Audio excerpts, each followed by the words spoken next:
changed your whole trajectory, right? Yes, that decision changed the entire trajectory of anything my life would ever be.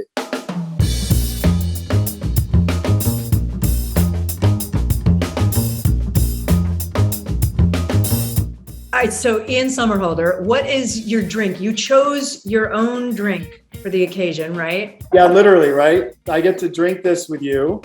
And I think, other than my child and my family, I'm more proud of this than pretty much anything in the world. So cheers, I've got some here. So it's Brothers Bond, it's your company. You might be the first guest on the drink to literally make your own drink. Like didn't you basically invent this?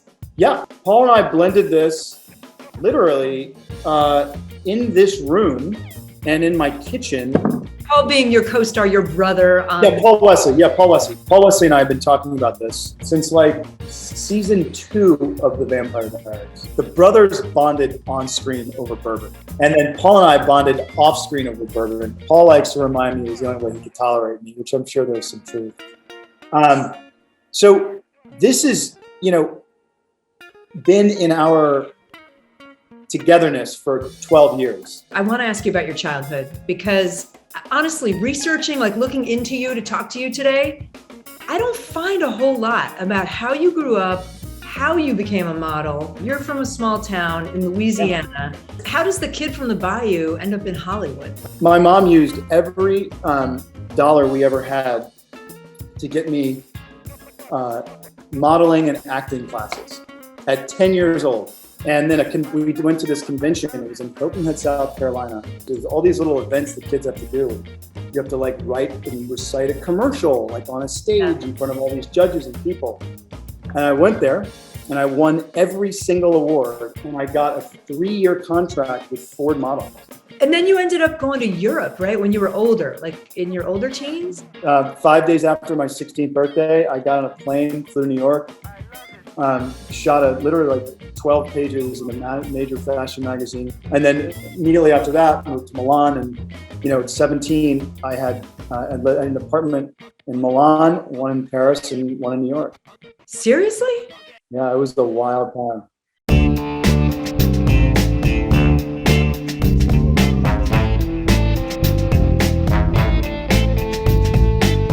Lost is really the big role that breaks through for you, right? That must have been a huge break, but then they tell you you're going to die in the first season. Was that hard? That was a very humbling experience for sure. That sucked.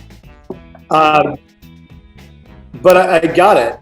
If that show doesn't break you into the world, I don't know what can. Although I do mess with everyone. I know season 1, I remember we had 12 Emmy nominations and they all went to the Emmys and walked away with all these trophies. And I was like, you know what? Screw that, man. I'm not even going. I don't want to go. It's not my show anymore. Like an idiot. I worked my ass off in season 1. Yeah, you should have been to be a part of something like that. And then showed up at the Emmy after party in a leather jacket. But I always joke with everyone. I say, we had 12 Emmy nominations season 1 and season 2, nothing. How did Vampire Diaries come to you? I had to fight tooth and nail. Long and short of it is, sent me the script of Vampire Diaries. I picked it up and I said, this is Twilight on TV. And I threw it on the ground.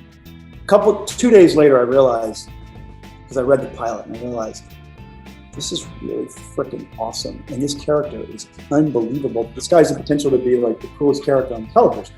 Casting says, yes, we'll see him, but he has to be here at, I think it was 10 a.m.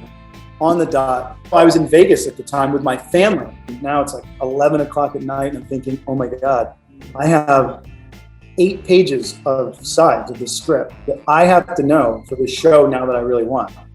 Printed them out, went to the business center. 5 o'clock in the morning, I leave Vegas. I taped all the pages together for the Vampire Diaries and put them on my dash because it's still dark, 5 o'clock in the morning. So I drove through the Mojave Desert, through the middle, late, early morning into the morning.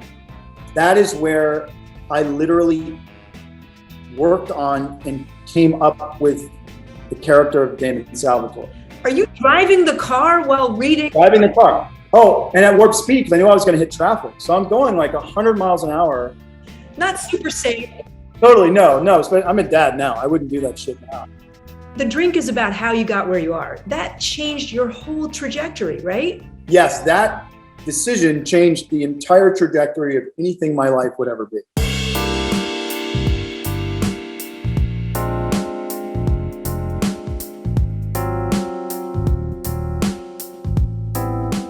You wrote something about your wife and how she saved you from a terrible business situation. Can you tell us more? Like, I read your Instagram post and I was like, what happened? When you're in your 30s, you have so much energy, you're idealistic.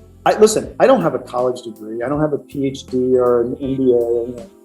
All I knew what I could do is leverage entertainment value to create quantifiable global change. So during Vampire Diaries, I used the money I made to finance companies that I knew would be able to create that impact.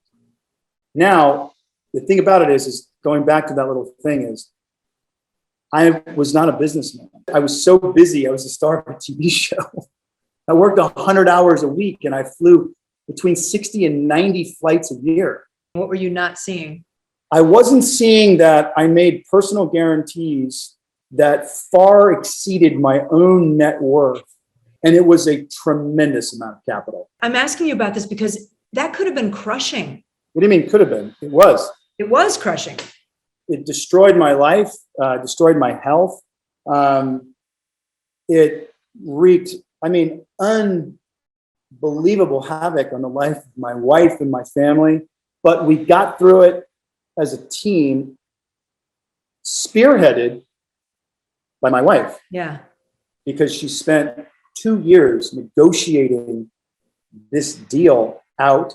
She negotiated a path out, financially, a path out for you. Yeah. I'm trying to process that someone with your fame and stardom, and obviously you made a lot of money doing Vampire Diaries, I'm sure. And it was all kind of going. It was gone. It was gone.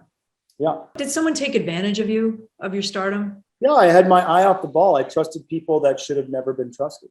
And it's the best, most expensive, most incredible lesson I've ever learned. Did it lead you to launch this? Where it came from.